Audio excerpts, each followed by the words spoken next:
एक para commando अपनी initial training में ऐसी 5 जंप्स लगाता है। उसमें से एक रात के घने अंधेरे में और एक पूरे बैटल गियर के भारी वजन के साथ। 50 किलो का वजन लेकर 60 किलोमीटर तक चलना, 20 किलोमीटर की ऊंचाई तक उतना ही वजन लेकर ट्रैक करना, 22 किस्म की बंदूकें चलाना, गहरे समुद्र के तल तक कूदना, यह सब एक कमांडो के लिए आम बात है।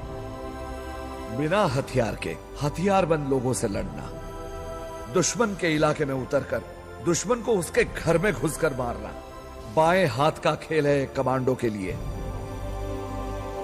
जहां सूरज की किरणें तक ठीक से नहीं पहुंचती, वहां पहुंचता है कमांडो। जो जहरीले सांप लोगों की मौत बन सकते हैं, उन्हें खुराक बनाता है कमांडो।